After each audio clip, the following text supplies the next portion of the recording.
Hello my dear students, welcome to Learner's World. In this video, I talk about Unit 1, Aims and Objectives of Teaching English, Part 1. Importance of English language in India. അപ്പോൾ ഇന്ത്യയിൽ English ലാംഗ്വേജിൻ്റെ importance എന്തൊക്കെയാണെന്ന് നോക്കാം. All the administrative works are done in English throughout the country. അപ്പോൾ administrative works ഒക്കെ ചെയ്യുന്നത് ഇംഗ്ലീഷിലാണ്. English as A language of court, അതുപോലെ കോർട്ടിൻ്റെ language ഒക്കെ ഇംഗ്ലീഷാണെന്നാണ് പറയുന്നത്. English as A language of international trade and industry, അതുപോലെ ഇൻ്റർനാഷണൽ ബിസിനസ്സുകളൊക്കെ നടത്താൻ ഇംഗ്ലീഷ് യൂസ് ചെയ്യുന്നുണ്ട്. Then English as a window of modern world. English is the window through which we can see the scientific, technological, agricultural and commercial development taking place in the world. അപ്പോൾ English modern വേൾഡിലേക്ക് ഉള്ളൊരു window ആണ്. അതായത് English എന്ന് പറയുന്നത് ഒരു window ആണ്, modern വേൾഡിലേക്ക് തുറന്നിട്ടിട്ടുള്ള ഒരു വിൻഡോ ആണ് എന്നാണ് പറയുന്നത്. അതായത് ആ ഒരു വിൻഡോയിലൂടെ, ഇംഗ്ലീഷ് എന്ന ലാംഗ്വേജിൻ്റെ ആ ഒരു വിൻഡോയിലൂടെ നോക്കിക്കഴിഞ്ഞാൽ നമുക്ക് ഒരുപാട് കാര്യങ്ങൾ, സയൻറ്റിഫിക് ആയിട്ടുള്ളതും ടെക്നോളജിക്കലായിട്ടുള്ളതും കൊമേഴ്ഷ്യലായിട്ടുള്ള ഡെവലപ്മെൻറ്റിനും ഒക്കെ നമുക്ക് കാണാൻ കഴിയുമെന്നാണ് പറയുന്നത്. English as a library language. English എന്ന് പറയുന്നത് ഒരു ലൈബ്രറി ലാംഗ്വേജ് ആണ്. English is the only language which dominates on the internet. അതായത് ഇൻ്റർനെറ്റ് കീഴടക്കിയിട്ടുള്ള ഓൺലി ലാംഗ്വേജ് ഇംഗ്ലീഷ് ആണെന്നാണ് പറയുന്നത്. Websites are create mostly in English. Websites ഒക്കെ ക്രിയേറ്റ് ചെയ്തിട്ടുള്ളത് ഇംഗ്ലീഷ് ലാംഗ്വേജിലാണ്. People send emails use in the internet. അതായത് ആളുകൾ ഇമെയിൽസ് സെൻഡ് ചെയ്യും, അതായത് ഇൻ്റർനെറ്റിലൂടെ ഇമെയിലുകൾ അയക്കുന്നത് ഇംഗ്ലീഷ് ലാംഗ്വേജ് യൂസ് ചെയ്തിട്ടാണ്. Then English is A global language. English is A link language. അതായത് ഈ ഒരു ലോകത്ത് ഡിഫറെൻ്റ് ആയിട്ടുള്ള ആളുകളുണ്ട്. അപ്പോൾ ഈ ആളുകളൊക്കെ കണക്ട് ചെയ്യാൻ യൂസ് ചെയ്യുന്ന ഒരു ലാംഗ്വേജാണ് ഇംഗ്ലീഷ്. ഇംഗ്ലീഷ് ഇൻ്റഗ്രേറ്റ് പീപ്പിൾ, ആളുകളെല്ലാം ഒരുമിച്ച് കൂട്ടാൻ ഉപയോഗിക്കുന്ന ഒരു ലാംഗ്വേജാണ് English. It is A language of employment. അതുപോലെ ഇംഗ്ലീഷ് ലാംഗ്വേജ് കൊണ്ട് ഒരുപാട് എംപ്ലോയ്മെൻറ്റ് ഓപ്പർച്യൂണിറ്റീസൊക്കെ നമുക്ക് കിട്ടും. It is A language of science and technology.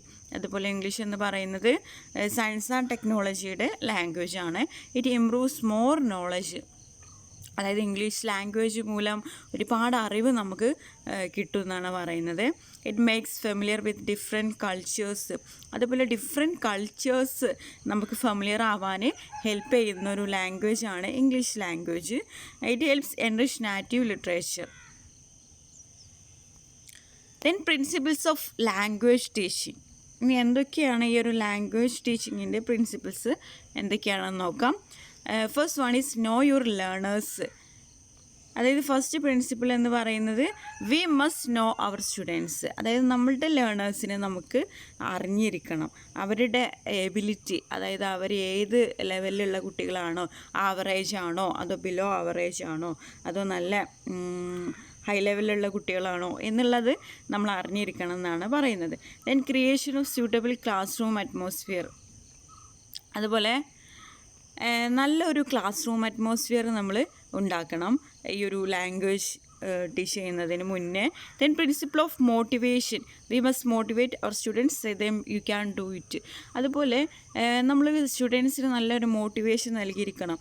U can do it, നിങ്ങൾക്കത് ചെയ്യാൻ കഴിയും, നിന്നെക്കൊണ്ട് കഴിയും എന്നുള്ള രീതിയിൽ നല്ല രീതിയിലുള്ള ഒരു മോട്ടിവേഷൻ നൽകിയിരിക്കണം. Then principle of interest. Interest is the mother of attention and attention is learning. Create and sustain interest in the classroom.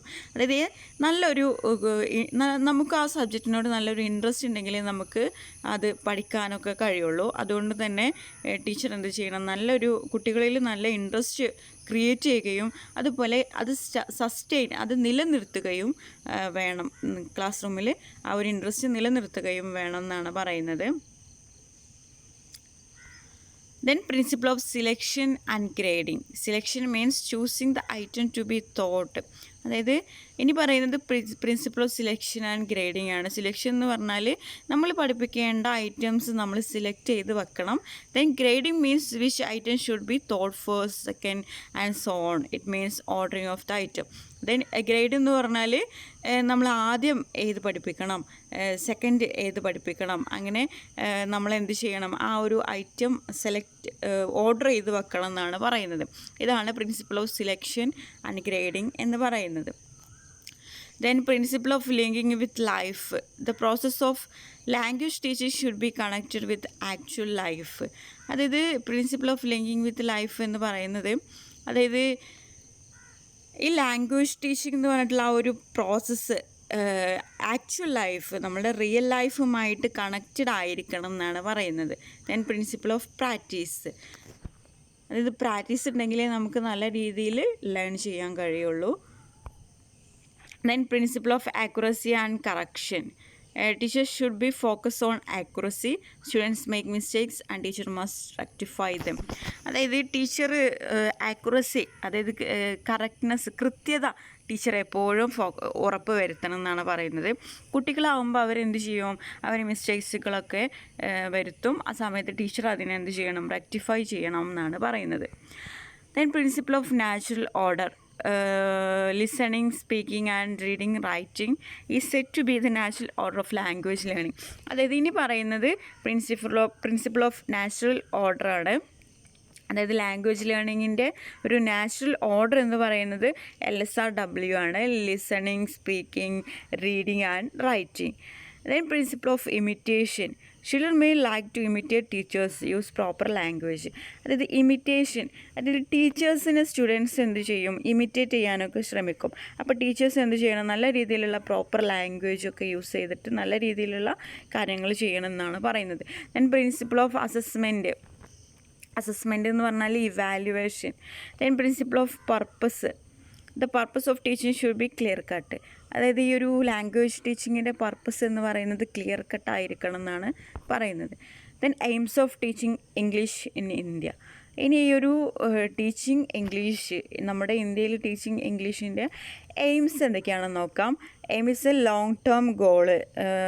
Then objective is A short term goal. Understand spoken English at reasonable speed. അതായത് ഒരാൾ സംസാരിക്കുന്ന ആ ഒരു spoken English reasonable സ്പീഡിൽ മനസ്സിലാക്കാൻ കഴിയണം എന്നാണ് പറയുന്നത്. ഇതിൻ്റെ ഒരു ടീച്ചിങ് ഇംഗ്ലീഷിൻ്റെ ഒരു എയിമാണ്. Then to speak English correctly at a reasonable speed. അതുപോലെ നമുക്ക് കറക്റ്റായിട്ട് ഇംഗ്ലീഷ് ഒരു റീസണബിൾ സ്പീഡിൽ നമുക്ക് കറക്റ്റായിട്ട് സംസാരിക്കാൻ കഴിയണം.